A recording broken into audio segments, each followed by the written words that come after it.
Isang magkasintahan ang natagpo ang brutal na pinatay sa sarili nilang apartment. Walang sirang pinto, walang malinaw na sospek, at sa simula, tila walang kahit anumang bakas na maaaring magturo sa killer. Pero habang tahimik na naghahanap ng sagot ang mga pulis, may mga netizen na nagsimulang maghalukay na nakaraan ng dalawang biktima online. Ang mga impormasyong nakita nila ay unti-unting nagbukas ng isang panibagong direksyon sa investigasyon, at mula sa isang simpleng online post, nagsimula ang paglabas ng mga lihim na maaaring konektado sa isang krimeng hindi pa pala tapos ang kwento. Dahil kahit may taong nahatulan sa huli, nanatili ang tanong, sino talaga ang nag-utos sa pagpatay?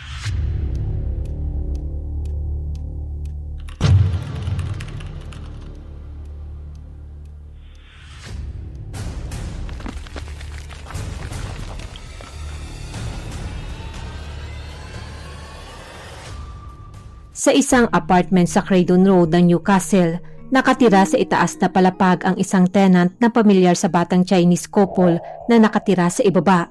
Kilalang kilala ang lumang bahay sa Britain dahil sa manipis at mahinang soundproofing nito. Kaya kahit ayaw man niyang makinig, malinaw niyang naririnig ang mga tunog na nanggagaling sa apartment sa ibaba. Paminsan-minsan nagtatalo ang magkasintahan, pero ilang minuto lamang ang lumilipas, bigla na lamang tutugtog ang musika at natatabunan nito ang kailang pagtatalo. Paulit-ulit lang ang ganitong routine. Kahit may maliliit silang hindi pagkakaunawaan, maayos naman ang relasyon ng dalawa. Pero nung gabi ng Huwebes, August 7, 2008, tuluyan nang nawala ang mga tunog na iyon mula sa apartment sa ibaba.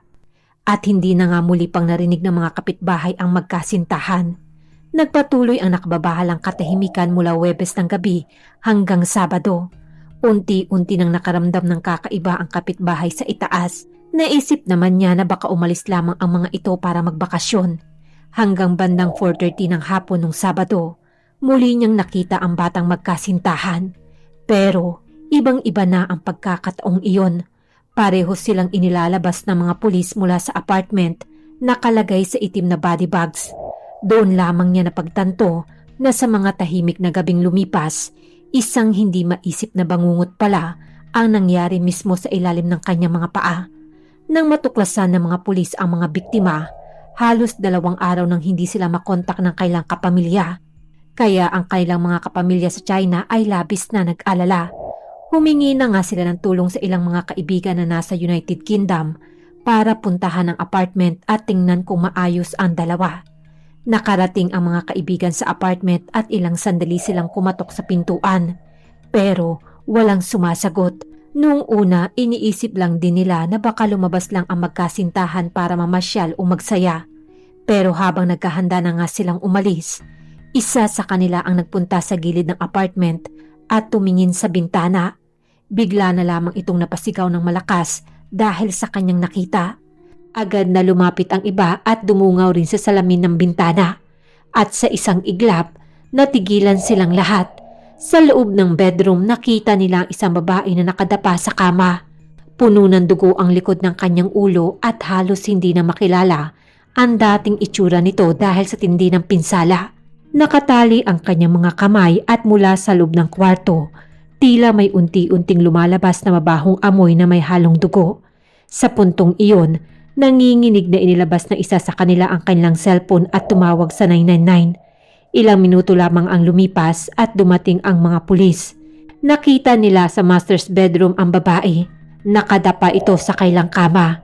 May tuwalya ring isiniksik sa kanyang bibig at ilang patong ng tape ang ipinulupot sa ibabaw nito. Sa forensic examination, nakita na ilang beses na malakas na hinampas ang likod ng kanyang ulo gamit ang isang mabigat na bagay na parang martilyo. Ang ikinamatay ng biktima ay suffocation. Ibig sabihin, kahit paulit-ulit na hinampas ang kanyang ulo gamit ang martilyo, hindi siya agad namatay. Sa halip, ang ikinamatay niya ay ang pagsiksik ng tuwalya at tuluyang pagtakip ng tape sa kanyang bibig. Ayon sa report, tumagal ng humigit kumulang 90 minutes ang buong proseso ng pagpapahirap sa kanya. Sa ikalawang bedroom naman, nakita ang lalaking biktima na nakahiga pang nakatihaya sa kama. Nakatali rin ang kanyang mga kamay at paa gamit ang parehong uri ng tape. pero halos hindi na makilala ang mukha niya. Wasak ito matapos paulit-ulit na hampasin ng martilyo hanggang sa malalim na bumaon ang ilang bahagi sa kanyang mukha. Sa forensic examination, nakita na wasak ang kanyang bungo. Mayroon din siyang mahigit 50 saksak sa iba't ibang bahagi ng kanyang katawan.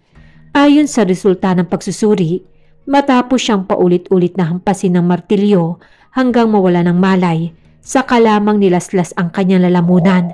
Bago tuluyang mamatay, hindi bababa sa 1 oras siyang pinahirapan ng sospek. Kalaunan, lumabas din sa investigasyon na may isang taong dumaan sa lugar bago mangyari ang insidente. Ayon sa kanya, nakarinig siya ng mga sigaw na nagbumula sa apartment. Kalaunan, kinilala ang biktima ng mga Chinese couple na halos 2 araw na ngang hindi makontak. Ang 25 taong gulang na si Joki na kilala rin sa kanyang English name na Sisi. At ang lalaki ay kinilalang si Yang Xingshen na kilala naman sa English name niyang si Kevin. Pareho sila nagtapos sa Newcastle University noong taong 2006.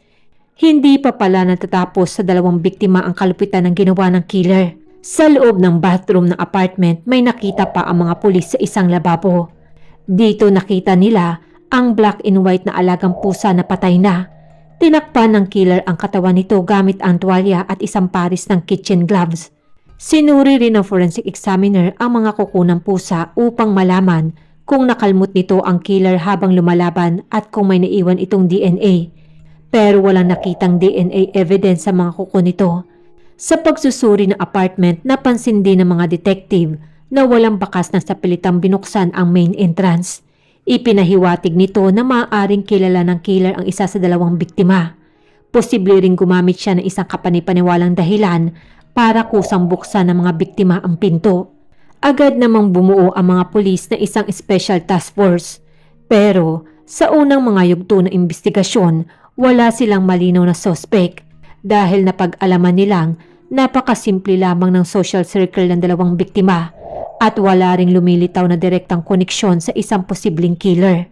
Naglabas na ang mga pulis ng public reward na nagkakahalaga ng humigit kumulang sa pera natin na 400,000 pesos para sa sinumang makakapagbigay ng impormasyong makakatulong sa paglutas ng kaso. Matapos mailabas ang reward, nakatanggap ang mga pulis na maraming impormasyon, pero karamihan sa mga ito ay pira-pirasong detalye at wala pa ring nagbigay ng malaking breakthrough sa kaso. Sa parehong panahon, may lumabas na panibagong lead mula sa isang sikat na Chinese forum sa United Kingdom. Kusang nagsagawa nga ang mga netizen ng malawakang paghahanap tungkol sa background ng mga biktima. Sa loob lamang ng 2 araw, natuklasan nila ang mga post at comment na ginawa ng 2 biktima sa forum nung nabubuhay pa sila. Sa una, hindi malinaw kung may koneksyon ang mga post na ito sa murder. Pero kalaunan, natuklasan ng mga pulis na maaaring may mahalagang impormasyon ang mga ito para sa isinasagawa nilang investigasyon. Samantala, patuloy namang hinanap ng mga pulis ang killer. Bumalik sila sa nasabing crime scene. Sa sala ng apartment, nakakita ang mga pulis na isang panlalaking jeans na nakalagay mismo sa sofa. Puno ng dugo ang pantalon. Sa unang tingin, maaaring isipin na galing ito sa biktimang si Kevin. Pero 36 inches ang waistline nito, habang medyo slim naman ang katawan ni Kevin. Kaya nakumpirma ng mga pulis na hindi kay Kevin ang pantalon. Agad na isinailalim sa DNA testing ang mga dugo sa nasabing jeans. Lumabas sa pagsusuri na ang DNA ay tugmang-tugma sa DNA ni Kevin. Sinuri rin ng mga forensic expert ang anggulo ng mga talsik ng dugo sa pantalon. Batay sa resulta, napag-alaman na habang hinahampas si Kevin, may isa pang taong nakasuot ng jeans na ito ang nakatayo mismo sa tabi niya. May isa pang ang mahalagang natuklasan ang mga investigador. Nakakuha ang mga forensic examiner ng DNA profile ng isang hindi kilalang lalaki mula sa belt buckle ng jeans. Naging mahalagang ebidensya ang DNA profile na ito, pero nang i-check ito sa nationwide ng DNA database ng United Kingdom, walang nakitang taong tumutugma rito. Kahit pinaghihinalaan na nga ng mga pulis na maaaring Chinese ang killer, hindi nga maaaring basta makuha ng Britain authorities ang DNA database information mula sa China, kaya't nanatiling hindi kilala ang taong may-ari ng DNA. Ang detective na namumuno sa investigasyon ay si Chief Inspector Steve Wade. Naniniwala siyang maaaring gamitin ang DNA bilang pangunahing lead sa paghahanap sa killer. Agad nilang sinumulan ang paghahanap sa mga taong konektado sa mga biktima. Kabilang na dito ang Asian community upang matukoy nila kung sino ang maaaring tumugma sa DNA profile. Pagkaraan nito, may isa pang mahalagang clue na natagpuan sa isang park sa gitna ng Newcastle. Noong September 9, 2008, eksaktong isang buwan matapos ang insidente, 2 estudyante ang dumaan sa park pagkatapos ng kailang klase. Napansin na isa sa kanila ang isang shopping bag na bahagyang nakausli mula sa damuhan. Dahil dito, hinila niya itong palabas at nang buksan nila ito, nakita nilang may laman itong 3 cellphone. Dinala nila ang shopping bag at cellphone sa kailang bahay at ibinigay ito sa kanilang ama. Kinuha ng ama ang isa sa mga cellphone, inilagay ang SIM card nito at binuksan. Nang lumiwanag ang screen, lumitaw sa lock screen ang larawan ng Chinese couple. Matagal niya ngang tiningnan ang nasabing larawan at nakilala ang 2 tao rito. Sila ang Chinese couple na brutal na pinatay sa kanilang sariling bahay. Ang parehong kaso ay napakita rin sa BBC program sa Crime Watch kung saan humingi ang mga pulis na impormasyon mula sa publiko. Agad ngang nakipag-ugnayan ang lalaki sa Newcastle Police Station. Mabilis na sinuri ng mga pulis ang mga cellphone at ang shopping bag. At sa pagsusuri, may natagpo ang DNA sa hawakan kung saan itinali ang shopping bag. At ang DNA na ito ay tugmang-tugma sa DNA na nakuha nila mula sa belt buckle ng oversized jeans na nakita nila sa sopa ng apartment. Samantala, ipinasa rin nila ang laman ng mga cellphone para sa mas malalim na pagsusuri. Sa mga laman nito, may isang kahina-hinalang text message na natagpuan noong mismong araw ng pagpatay sa mag-asawa. Binanggit sa mensahe ang address ng crime scene. Ito ay ang 8 Croydon Road. Mula sa text message na ito, sinundan ng mga pulis ang impormasyon tungkol sa may-ari ng cellphone. At isang pangalan ang lumabas, Kang Guanghui, 31 taong gulang at isang Chinese national. Hindi nagtagal na tuklasan din ng mga pulis kung saan nagtatrabaho si Kang Guanghui. Nagtatrabaho ito sa isang Chinese restaurant na tinatawag nilang Mulan na matatagpuan sa isang kalapit na bayan. Napag-alaman na siya ay nagtatrabaho dito bilang isang dishwasher. Matapos makuha ang mga impormasyong ito, 2 buwan at kalahati matapos ang insidente, sinalakay na ng isang grupo ng mga pulis ang tirahan ni Kang Guanghui. Kasabay nito, isinagawa rin ng mga detective ang masusing paghahanap sa kanyang kwarto. At dito, may natuklasan silang panibagong ebidensya. May mga bakas ng dugo ni Kevin na nakita sa 2 uka sa kanyang relo at pati na rin sa salamin ni Kang Guanghui. Agad namang inaresto ng mga pulis ang sospek. Nang simula ng mga detective na siyasatin ang background ni Kang Guanghui, mas naging mahalaga ang kanyang personal na kasaysayan sa investigasyon. Noong 2001, pumunta si Kang Guanghui sa United Kingdom gamit ang student visa upang mag-aral. Matapos niya magtapos ng kanyang pag-aaral, hindi siya nakahanap ng regular na trabaho. Nang mag-expire ang kanyang visa, nanatili pa rin siya sa United Kingdom ng illegal. Sa mga sumunod na 5 taon, palipat-lipat siya sa iba't ibang bar at restaurant kitchens sa buong United Kingdom. Gumagawa siya ng mababang trabaho tulad ng paghuhugas ng mga pinggan. Nang maaresto siya, eksaktong 5 taon na siyang overstay sa United Kingdom. Kalaunan, personal pang pumunta si Inspector Steve Wade sa China upang alamin lamang ang background ni Kang Guanghui. Pero wala rin nakitang mahalagang impormasyon. Wala siyang criminal record at wala rin kapansin-pansing history ng social activities. Mas naging mahirap pa sa mga pulis ang investigasyon dahil kahit gaano nila kalkalin ang background ni Kang Guanghui, wala silang makitang kahit anumang malinaw na koneksyon nito sa 2 biktima. Ang tanging natuklasang koneksyon lamang nito ay noong mismong araw ng insidente. Napag-alaman na nakipag-ugnayan si Kang Guanghui sa mag-asawa matapos niyang makita ang kailang online apartment rental advertisement. Nagpanggap nga siya isang taong interesado sa apartment. Nakipag-ugnayan siya sa mag-asawa at pumunta mismo sa kailang lugar. At doon naganap nga ang pagpatay. Kung totoo ang lead na ito, ipinapakita kung paanong posible nga nakapasok si Kang Guanghui sa apartment nang walang sapilitang pagpasok. Matapos siyang maaresto, patuloy namang itinatanggi ni Kang Guanghui ang kanyang pagkakasala. Dito, nagbigay siya ng napakagulong pahayag. Sinabi niyang ang kanya raw pamilya sa China ay pinagbantaan, kaya't pinasok niya raw ang apartment ng mag-asawa dahil sa pagbabantang ito. Sinabi niya ring hindi niya raw sinasadyang tumulong sa pag-aayos ng murder at nang mangyari raw ang pagpatay, ayon sa kanya nakatali raw siya at nakakulong sa loob ng bathroom. Ayon pa nga sa kanyang kwento, may isa pang mass killer na bigla na lamang daw pumasok sa apartment. Pinatay umano nito ang 2 biktima bago tumakas. Sinabi nga ni Kang Guanghoy na hindi rin daw siya tumawag sa pulis dahil natatakot siyang balikan at saktan ang kanyang pamilya. Hindi naman siya pinaniwalaan ng mga pulis dahil maraming bahagi sa kanyang kwento ay hindi nga tugma sa nakuhang mga ebidensya. Kung nakatali nga siya sa bathroom habang pinapatay ng ibang tao ang mag-asawa, paano niya may papaliwanag ang bakas ng mga dugo ni Kevin sa relo at kanyang salamin?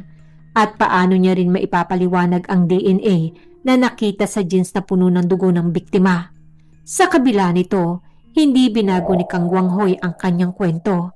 Dahil hindi nga makuha ng mga pulis ang buong katotohanan mula sa kanya at napakagulo ng mga pahayag nito, mas malalim naman nilang sinuri ang background ng 2 biktima. Natuklasan ng mga pulis na matapos graduate ni Sisi at Kevin sa Newcastle University, hindi sila nagtrabaho sa mga field na konektado sa kailang mga degree. Si Sisi ay nagtrabaho bilang waitress sa isang restaurant at kumikita ng 14,000 pounds bawat taon o humigit kumulang 1.16 million pesos kada taon.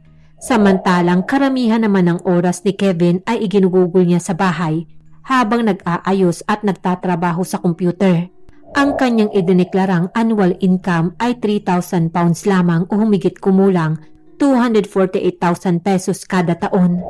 Kung pagsasamahin ang legal na annual income nilang dalawa ay nasa 17,000 pounds lamang o humigit kumulang 1.40 million pesos kada taon. Pero nang suriin ng mga pulis ang kailang bank accounts, may natuklasan silang malaking halaga ng pera. Sa loob lamang ng 3 taon, may mga record ang kailang bank account ng humigit kumulang 300,000 pounds or 24.8 million pesos na lumabas at pumasok na pera. Higit 10 beses nga itong mas malaki kaysa sa kanilang idiniklarang income. Kaya saan nanggaling ang malaking halaga ng perang ito? Sa puntong ito, naging mahalaga ang malawakang paghahanap ng impormasyon na isinagawa ng mga Chinese netizens sa online forum. Ang mga post at impormasyong nahukay nila ay naging malaking tulong sa investigasyon. Sa isang Chinese language website sa United Kingdom, gumamit si Kevin ng account na may pangalang Langyang0201. Gamit ang account na ito, nag-post siya ng maraming recruitment advertisement para maghanap ng mga overseas Chinese na nakatira sa iba't ibang bahagi ng mundo. Ang trabaho ay pumunta sa mga venue at manood ng mga football match habang aktwal na nilalaro ang mga ito. Ngunit, bakit nga ba kailangan manood ng laro mismo sa venue? May ilang segundo kasing pagkakaiba sa oras sa pagitan ng aktwal na panunood ng football match sa stadium at panunood nito sa television broadcast.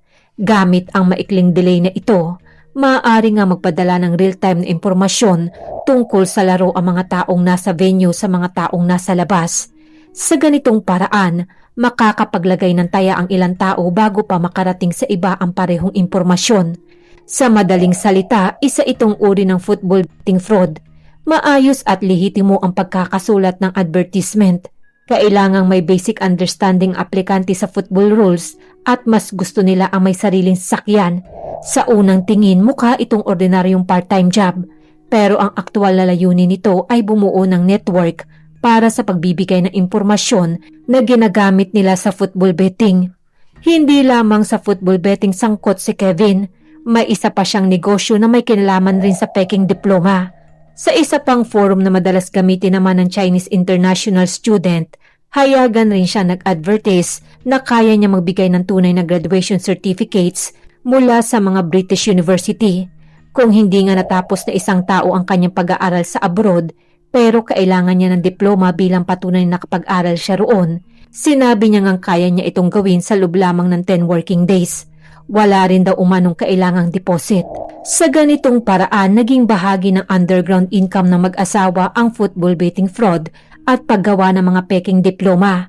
Pero kasunod nga nito ang isang mahalagang tanong, gaano kalalim ang pagkakasangkot nila sa ganitong gawain?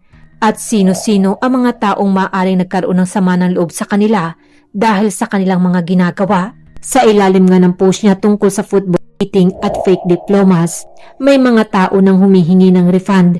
Direkta at matindi nga ang ilan sa kailang mga sinabi. May mga post nga na nagsabing ibalik mo agad ang pera ko. 3 linggo na hindi mo man lang sinasagot ang telepono. Isa kang scam artist. May iba namang nagbabanta at sinasabing maghintay ka lamang at hahanapin kita. Sangkot nga si Kevin sa mga negosyong nasa gray area ng batas, pero hindi nga malinaw kung gaano kalawak ang network ng mga taong nakapaligid sa mga ito. Sa football betting fraud, umabot sa daan-daan libong pounds ang perang sangkot.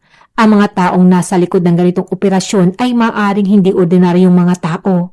Dahil dito, nagsimula ngang isaalang-alang ng mga pulis ang posibilidad na maaaring target lamang sila ng isang planadong pag-atake. Noong May 19, 2009, matapos ang 3 linggong paglilitis, naglabas na ng hatol ang jury sa Newcastle Crown Court. Napatunayang guilty si Kang Guanghoy sa 2 counts ng murder. Sa paghatol, nagbigay ng assessment si Justice Wilkie tungkol sa buong kaso.